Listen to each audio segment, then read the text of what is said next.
Some time back, I had posted about the popular 7805 voltage regulator IC and also demonstrated voltage regulation with IC 7805. That is a simple linear regulator. They use resistive linear method that is simple, low cost and generates very little noise. But they are inefficient and generates significant heat, especially with large voltages. Hence, good heat sinks are needed. Suppose a linear regulator is converting 12 volts at 3 ampere to 9 volts, then 9 watt, 3 volt into 3 ampere, is dissipated as heat. On the other hand, a buck converter for same application may dissipate only 2 watts of energy as heat.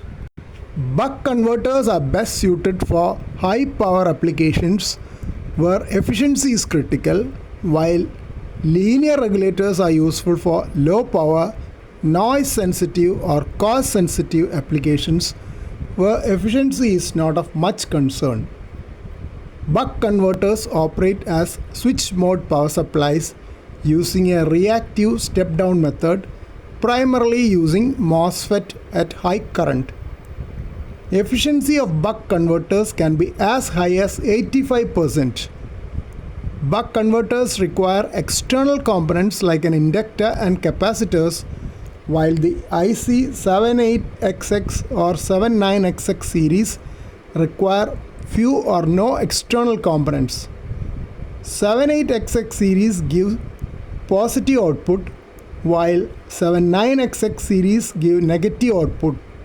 For example, 7805 gives plus 5 volt output, while 7905 gives minus 5 volt output. Linear regulators like 78XX or 79XX need small value capacitors in parallel to electrolytic capacitors to prevent oscillation in the long wave range, typically 50 to 100 kHz, which can cause harmonic noise even up to the short wave range. Large value electrolytic capacitors provide low impedance path to ground, effectively smoothing out low frequency ripple voltages from the power supply. On the other hand, they have parasitic equivalent series inductance which increase their impedance at higher frequencies.